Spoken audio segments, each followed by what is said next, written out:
Bonjour à tous et bienvenue dans le journal de RTI1 pour commencer les trois titres. En Côte d'Ivoire, Alassane Ouattara favorable à la poursuite du dialogue politique en 2022. Le président de la République l'a annoncé le 31 décembre dernier, veille du nouvel an 2022. Dans son message à la nation, le chef de l'État, Alassane Ouattara, satisfait du retour de la paix dans le pays. Toujours en Côte d'Ivoire, l'agroforesterie développée à Dienfé, localité cacaoyère située dans la région nord-ouest. Les cultivateurs font accroître les plantations de cacaoyers à partir des champs d'anacardiers. Mais comment s'y prennent-ils? Ils vont faire part de leurs secrets dans ce journal. Enfin, en France, l'examen du projet de loi transformant le pass sanitaire en pass vaccinal suspendu la nuit dernière par les députés. Ouvrons tout de suite cette édition avec ce communiqué de la présidence de la République de Côte d'Ivoire. Communiqué de la présidence de la République. Le président de la République, son Excellence M. Alassane Ouattara, a procédé ce mardi 4 janvier 2022 à la signature de 4 décrets au titre du Conseil économique, social, environnemental et culturel. Ces décrets ont été pris conformément à la loi organique numéro 2018-867 déterminant la composition et le fonctionnement du Conseil économique, social, environnemental et culturel, tel que modifié par l'ordonnance du 1er décembre 2021. Ainsi, le premier décret met fin aux fonctions des membres du Conseil économique, social, environnemental et culturel. Le deuxième décret fixe le nombre des membres du Conseil économique, environnemental, social et culturel à 120. Le troisième décret porte sur la nomination de 115 nouveaux membres du Conseil économique, social, environnemental et culturel, dont la liste sera publiée par voie de presse. Enfin, le quatrième décret nomme M. Eugène Aka Awele en qualité de président du Conseil économique, social, environnemental et culturel. La rentrée solennelle du Conseil économique, social, environnemental et culturel aura lieu le jeudi 27 janvier 2022 à 10h au siège de l'institution. Fait à Abidjan le mardi 4 janvier 2022. Je vous remercie. Le président de la République de Côte d'Ivoire satisfait du retour de la paix dans son pays, une paix matérialisée par la participation de toutes les formations politiques aux législatives de 2021. Alassane Ouattara l'a souligné le 31 décembre dernier, veille du nouvel an 2022, dans son message à la nation. Le président de la République, Alassane Ouattara, qui entend poursuivre le dialogue politique en cette nouvelle année 2022. Les explications de Michel Digré.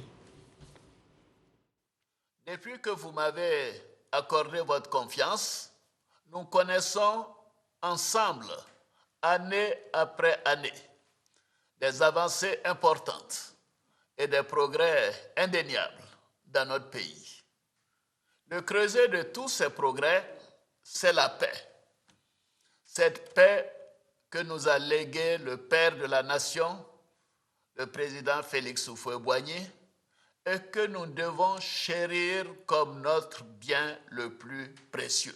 Chérir la paix pour consolider le développement de la Côte d'Ivoire, c'est un vœu cher au président de la République et qui a constitué un point essentiel de son discours à la nation. La paix et la stabilité ont été consolidées au cours de cette année 2021, avec la tenue des premières élections législatives inclusives dans notre pays depuis une vingtaine d'années.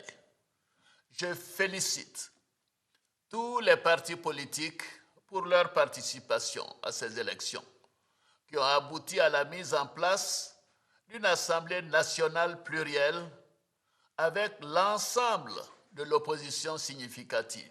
Pour cette nouvelle année, le président Alassane Ouattara entend poursuivre la dynamique de dialogue amorcée en 2021. Nous continuerons avec le gouvernement à rassembler toutes les filles et tous les fils de notre beau pays. Vous pouvez me faire confiance. Au-delà des questions relatives à la cohésion sociale, le président attache du prix à la sécurité des Ivoiriens. Nos forces de défense et de sécurité sont mobilisées pour contrer toutes les velléités, en particulier au moment où le terrorisme constitue une menace à nos frontières et dans la sous-région. Je félicite nos forces de l'ordre pour leur courage et leur engagement. Je m'incline devant la mémoire de nos valeureux soldats qui ont malheureusement perdu la vie et je réitère ma compassion à leurs familles et à leurs proches. Nous continuerons de renforcer nos capacités de défense et de sécurité. Le président veut compter sur l'ensemble des Ivoiriens pour relever tous ces défis. Chers frères, chères sœurs, je crois en la capacité de chaque Ivoirienne et de chaque Ivoirien à se réapproprier les valeurs de notre République que sont l'union, la discipline et le travail. Je crois en notre optimisme. Cet optimisme qui nous aide à persévérer malgré les difficultés et à nous projeter dans des lendemains meilleurs. Je crois en notre volonté de nous unir et de préserver les acquis considérables d'une décennie de paix, de sécurité et de concorde. Cette union sera notre plus grande réussite pour la stabilité et le développement de notre beau pays, ainsi que pour le rayonnement de la Côte d'Ivoire en Afrique et dans le monde.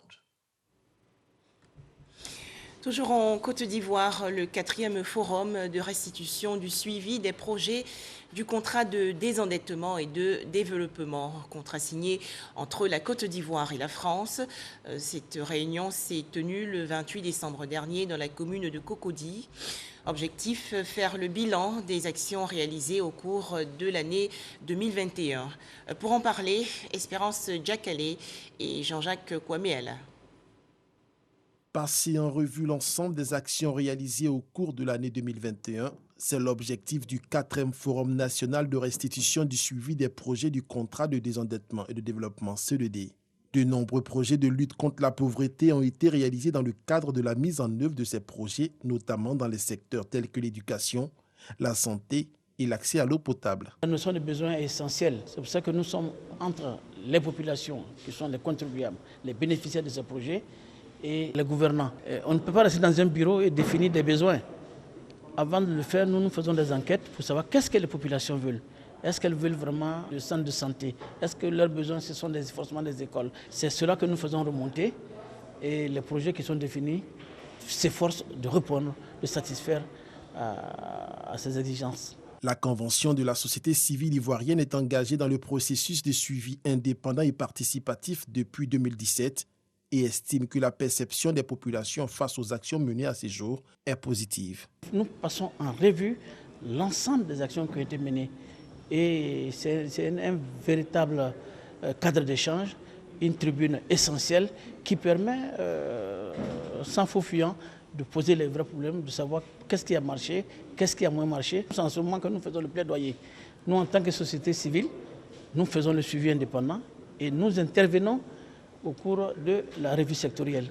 L'innovation cette année, les 33 coordonnateurs régionaux seront en interaction depuis leurs différentes localités sur toute l'étendue du territoire national. Le 3e contrat de désendettement et de développement CED, signé le 28 octobre dernier, porte sur un montant global de 751 milliards de francs CFA entre la Côte d'Ivoire et la France. Commune de Yopougon, dans le district d'Abidjan, les autorités municipales ont procédé récemment au lancement des travaux de construction d'un village incubateur de projets dans plusieurs domaines d'activité. Plus de 2000 jeunes et femmes sont concernés par ce projet. Théodore Zouzou et Jean Djadji. Par ce geste, Issoufou Koulibaly, représentant le maire de la commune, lance les travaux de construction du village incubateur dénommé Yop Créalab, une sorte d'espace où la créativité pourra s'exprimer. Ce village est né de la collaboration du conseil municipal avec plusieurs partenaires, dont l'Agence française de développement. Objectif, permettre aux talents cachés en culture, en art, dans les domaines de recyclage, de la protection de l'environnement, du numérique, d'être encadrés et de créer des entreprises pouvant impacter la société. Yop Créalab, qui est la première étape de ce rêve que nous avons imaginé ensemble avec la mairie, d'équiper Andokwa d'un espace qui sera un espace où la créativité de toute sa jeunesse, de sa population et des femmes pourra s'exprimer pour recréer ensemble une nouvelle identité d'Andokwa. Yop Créalab, ici à Andokwa, vient sédentariser un projet qui, depuis 2 ans, procédait par camion mobile pour dispenser la formation au numérique. Désormais, tous les talents désireux d'avoir des connaissances numériques ont un lieu où s'adresser. Ce centre sera équipé selon les besoins du domaine d'activité. Il est important qu'on puisse approprier ce projet. Ceux qui sont là en aval, des bâtiments qui permettront à nos jeunes d'exposer ou de développer leur savoir-faire. Pour le conseil municipal de Yopougon, ce projet va contribuer à la réduction du chômage des jeunes et des femmes, mais aussi à lutter contre la pauvreté dans la commune. Direction la commune d'Abobo, où 100 jeunes ont participé il y a quelques jours à des travaux d'intérêt public. C'était lors d'une séance de formation à l'issue de laquelle 99 jeunes volontaires ont bénéficié d'un appui financier pour la réalisation de leurs projets. Une cérémonie de remise de chèques aux différents bénéficiaires s'est tenue dans les locaux de la mairie. Le point avec Orphée Conan et Franck Quadio. Ces jeunes ont participé aux activités d'assainissement de la commune d'Abobo. À l'issue de ces 6 mois de formation, ce sont 99 jeunes qui ont bénéficié d'un appui financier à hauteur de 120 000 francs CFA par personne pour la réalisation de leur projet. Une initiative du comité local d'insertion des jeunes. On a été très fiers parce qu'au sein de cette formation, nous avons appris beaucoup de choses. Ça nous a beaucoup apporté. Vraiment, c'était à refaire. Nous allons le refaire sans hésiter. On a des projets et on prie Dieu de pouvoir réaliser ces projets-là avec cette somme-là. Ces volontaires ont suivi une formation dans les domaines des techniques de création et de gestion d'activités génératrices de revenus, du civisme, de la santé sexuelle et reproductive. Ils ont aussi procédé aux opérations de curage des caniveaux, de nettoyage des locaux d'administration publique de la commune et de balayage de rue. Nous disons à tous les jeunes que la plateforme de services, c'est leur maison. Pour leur dire quels sont les différents services que nous leur offrons et bénéficier aussi de tout ce qui va leur permettre demain de pouvoir se prendre en charge. Parce que l'objectif de la plateforme de services, c'est ça, c'est de pouvoir améliorer non seulement l'employabilité des jeunes, mais ensuite participer à leur insertion définitive. Servir sa commune, servir son pays, des valeurs que les autorités municipales s'évertuent à inculquer à la jeunesse d'Abobo qui n'a pas hésité à lui prouver qu'elle les a bien assimilées à travers cette formation. Un tout autre sujet à présent, Dianfé, localité cacaoyère située dans la région nord-ouest du pays, pratique l'agroforesterie. Cette technique consiste à planter des arbres dans les terres agricoles aux côtés des cultures conventionnelles. À noter que les cultivateurs de Dianfé développent les plantations de cacaoyers à partir des champs d'anacardier. Les explications dans ce reportage de Léon Brou de RTI Bouaké. Ce champ de cacaoyer s'étend sur 2 hectares, dont 1,5 déjà en production. C'est la propriété du chef du village de Dianfé, département de Séguéla. La parcelle même n'est pas trop grande. On gagne au moins 1,5 tonne. Dianfé se situe à la lisière des régions du Worodougou, Ossasandra, Montagne et Bafing, donc une localité à cheval sur la savane et la forêt. Favorise donc la cacaoculture à Dianfé de techniques particulières. forêt, tu ne vas pas mettre feu. Si tu as mis feu dessus, que le feu même a mangé le coin que tu as coupé, tu ne peux pas planter cacao là-bas. Le coin qu'on appelle popo, tu plantes anacarde va pousser. Là maintenant, tu vas planter cacao maintenant. S'il y a l'homme dessus, cacao même s'il y a soleil, le soleil ne va pas le fatiguer. Cacao va arriver dans un nouveau, il faut tuer un pied ici, un pied là-bas, anacarde. Là, le vent même va le frapper maintenant, ça donne. Agroforesterie à base d'anacardier en savane et culture sans brûlis en forêt-galerie. Voilà la clé du succès de la cacaoculture dans le Worodougou. Boaké l'a acquise avec les allochtones et halogènes cacaoculteurs. Il est à côté de toi. Tu vas regarder son champ pour dire « Ah monsieur, comment on fait le travail là ?» Il va t'expliquer. C'est ça qui nous motivait de faire champ de cacao ici. Sinon, il n'y avait pas champ de cacao ici. Nos parents même n'ont pas fait champ de cacao. La dernière campagne de commercialisation, le village a économisé une ristourne de 500 000 francs CFA. Autant dire que la cacaoculture nourrit son homme et même Dianfé. Anacarde, dans la vente, par le kilo, on a 5 francs dessus pour le village. La vente de cacao aussi, on a 5 francs dessus par le kilo dans nos caisses. J'ai dit à tout le monde, tu vas s'asseoir mon frère à Abidjan, mon frère en France, si tu n'as pas donné l'argent et puis tu es malade ici, là, comment tu vas te faire soigner? La motivation de cet appel réside dans le fait que le cacao reste le mieux coté des produits agricoles du Worodougou. En 2022, faisons-nous vacciner et surtout respectons tous quotidiennement les gestes barrières pour mettre fin à la maladie à coronavirus.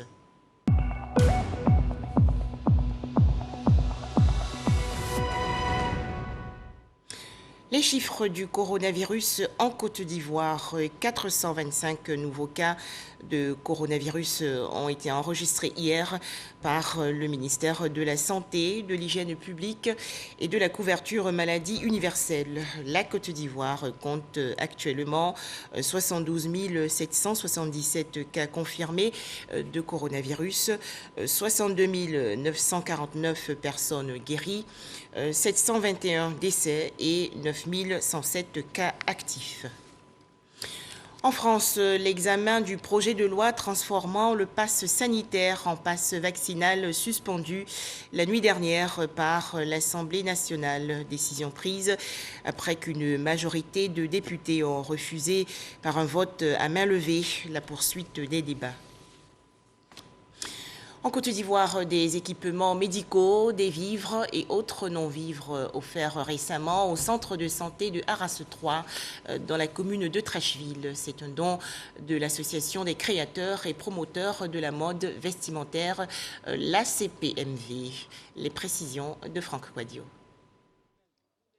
Du matériel médical, du savon, des blouses, des ventilateurs, de l'huile et du riz pour le centre de santé de Trècheville Arras 3. C'est une action sociale de l'ACPMV, l'association des créateurs et promoteurs de la mode vestimentaire. À travers ce geste, l'ACPMV lance une série d'actions humanitaires au profit des structures sanitaires de premier contact. Cette organisation basée en Côte d'Ivoire fait partie du grand ensemble des adeptes de la SAP, la Société des ambianceurs et des personnes élégantes créées par feu Papa Wemba, maître de la rumba congolaise. Pour le président Ekomani, les sapeurs de Côte d'Ivoire entendent agir aussi dans l'humanitaire. Les sapeurs sont des personnes comme tout autre. Voilà, ils ont choisi la SAP, c'est un mot de vie, c'est un esprit. Ce sont des hommes d'affaires, ce sont des gens qui travaillent. Voilà. Les sapeurs ne sont pas seulement que des frimeurs. Ils pensent aussi à leurs concitoyens. C'est pour mettre fin à ces préjugés-là. Le président du conseil d'administration du centre et le personnel de santé ont dit leur grande satisfaction avant d'exprimer leur gratitude. Ça vient soulager. Parce qu'aujourd'hui, il y a des moments même il y a des femmes qui ont accouché et il y a certaines couches que nous allons donner à ces moments-là pour les aider. Nous, les femmes de ce matin, vraiment, voulons vous dire merci pour l'association, pour le geste, vraiment, le cadeau que viennent de nous donner. L'association des créateurs et promoteurs de la mode vestimentaire œuvre dans le social depuis 2 ans. D'autres centres seront visités dans le cadre de cet élan de solidarité.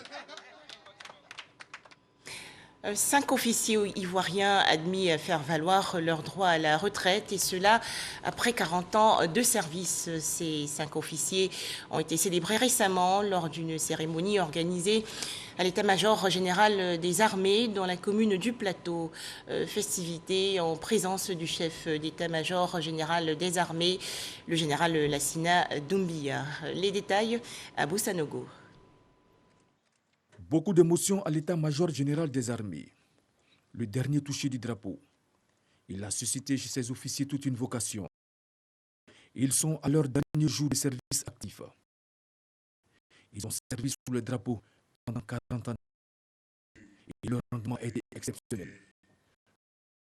Le général des brigades, Coulibaly Bamourou, les colonels-majors Doumbia Aboubakar Youssoufou et Jean-Hubert Wassena, le colonel Gbagbo Ndegri Emmanuel et le lieutenant-colonel Nebou Antoine Rouget font leurs adieux à l'armée ivoirienne.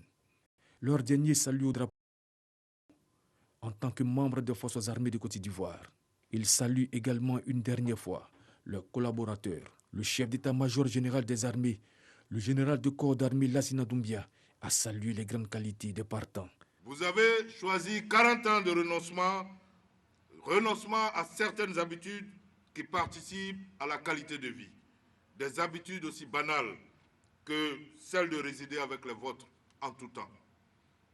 De planifier des temps de loisirs ou d'évasion en famille et entre amis. Et même quelquefois des choses aussi simples qu'exprimer vos émotions en public.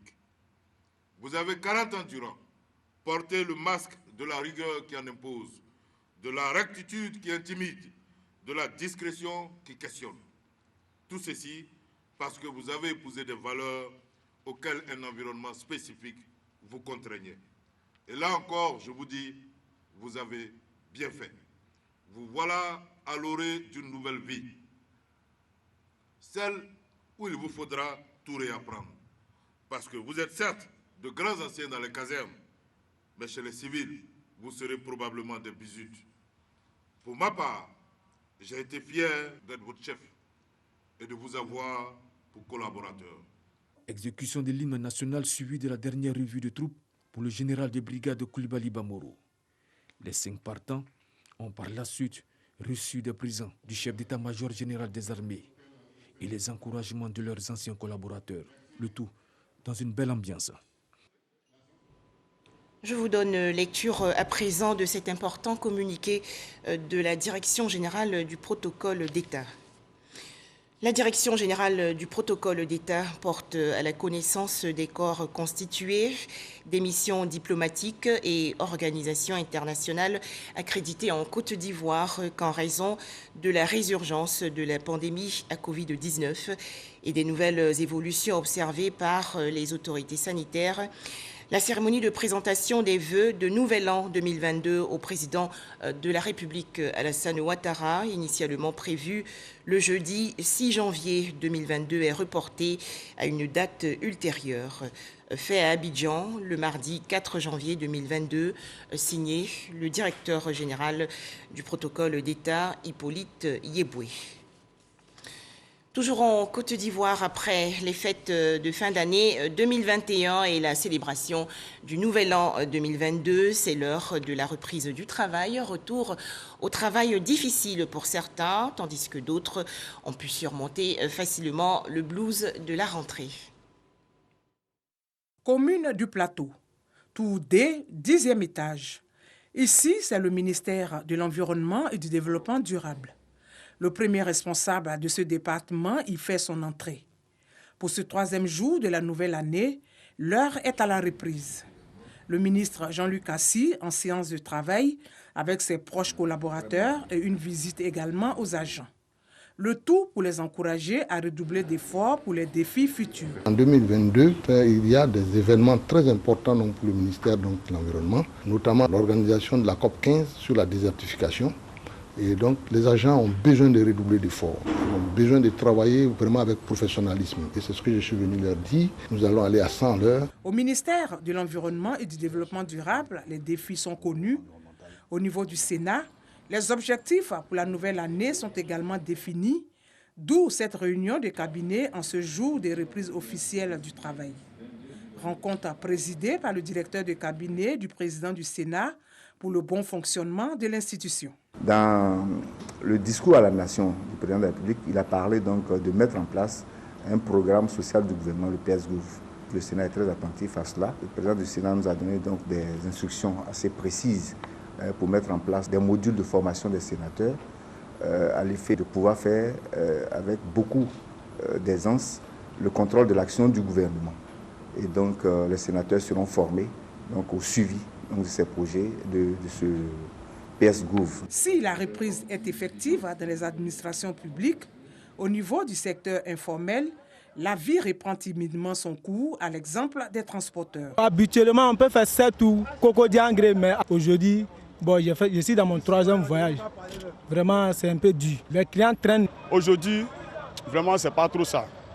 Ouais, depuis le matin, c'est pas comme d'habitude. Actuellement, on peut faire 2 heures, 1 heure, c'est pas encore chargé. D'habitude, 1 heure même là, c'est trop, c'est déjà chargé. Côté commerce, certains magasins sont encore fermés, d'autres par contre sont ouverts. Je viens de la commune d'Abobo, je suis venu faire mes courses à Adjamé. Bon, au lendemain de la fête, j'ai pensé que les magasins étaient fermés. Mais à ma grande surprise, je constate que les commerçants sont toujours ouverts et j'ai pu effectuer mes courses. J'ai eu la majorité de mes articles que je voulais. En définitive, en ce 3e jour de l'an, la reprise des activités reste encore mitigée. La vie reprend progressivement son cours normal. Et pour permettre aux populations de célébrer aisément les fêtes de fin d'année 2021 et le nouvel an 2022, des vivres et non-vivres ont été offerts aux populations par le président de la République, Alassane Ouattara.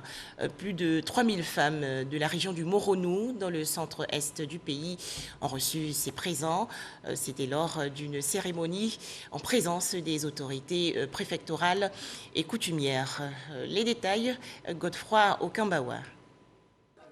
Dans le cadre des festivités de fin d'année, la ministre de la Culture et de l'Industrie des Arts et du Spectacle, Arlette Kwame Badou Nguessan, apporte un soutien à 3000 femmes du Moronou, comprenant les départements de Mbato, Bongouanou et Ara. C'est la première fois que je vois ça, donc ça me va droit au cœur. Que Dieu la bénisse, que la Côte d'Ivoire reste dans la paix, que Dieu bénisse le président Alassane. Je dis merci au président de la République d'avoir pensé à nous, ces sœurs, femmes dynamiques du Moronou, pour que l'année prochaine, ça dépasse ça. Selon la ministre, cette action sociale du président de la République, Alassane Ouattara, vise à permettre à ces femmes de passer de meilleurs moments de fin d'année. Je voudrais me réjouir de la mobilisation et surtout de trouver avec Madame le Préfet l'environnement paisible qu'il y a dans le Moronou. Je voudrais profiter de l'occasion pour souhaiter une année de paix, une année de bonheur, une année de santé à toute la population du Moronou. La ministre a saisi l'occasion pour saluer les autorités administratives, coutumières et religieuses pour leur engagement pour la paix et la cohésion sociale dans la région. Elle a invité également les femmes à demeurer des actrices dans l'éducation des enfants. Le nouvel an 2022, moment de partage et de solidarité. Des vivres et non-vivres ont été distribués gratuitement à plus de 500 femmes à Doropo, dans la région nord-est du pays. Un don de Abdoulaye Lamine Dambélé, un ressortissant de Doropo, qui entend renouveler cette action généreuse. Franck Quadio. Doropo, région de Bunkani, dans le nord-est ivoirien. Pour ces populations démunies, certains habitués à des mouvements migratoires incessants du fait de la menace terroriste ou encore de la difficulté d'exercice d'activités économiques, ce don d'un fils de la région est jugé salutaire. Des kits alimentaires, donc composés de riz, d'huile, offerts à 500 femmes, entre autres, une initiative d'Abdoulaye Lamine Dembélé, saluée par les bénéficiaires. Bon, aujourd'hui, ce que le parrain vient de faire, une famille qui ne s'attendait pas à ça pourra nourrir au moins 5 enfants. Vraiment, c'est un soulagement. Des dons de kits alimentaires, mais aussi plusieurs activités Du caritatif et du ludique à profusion, et dont d'utilitaires tels plus d'une centaine de chaises et des bâches à plusieurs communautés. Un geste porteur de sens selon le donateur. Et notre objectif aussi, c'est d'encourager la cohésion en toutes les couches sociales de la population. Et face à la menace djihadiste, nous encourageons aussi les populations à collaborer avec les forces de l'ordre pour leur permettre de bien faire leur travail. Mais tout cela dans un esprit de paix. Cohésion et solidarité, le donateur entend multiplier les actions à travers le département de Doropo. Religion avec cette séance de prière organisée le 2 janvier dernier dans la commune de Yopougon par la mission glorieuse du Christ en action. Ces prières ont été dites pour la paix en Côte d'Ivoire. Patricia Etia. Premier dimanche de l'année 2022. Prière pour la nation ivoirienne et messe d'action de grâce. Des actions et des déclarations prophétiques pour déclencher la bénédiction et la paix pour la Côte d'Ivoire.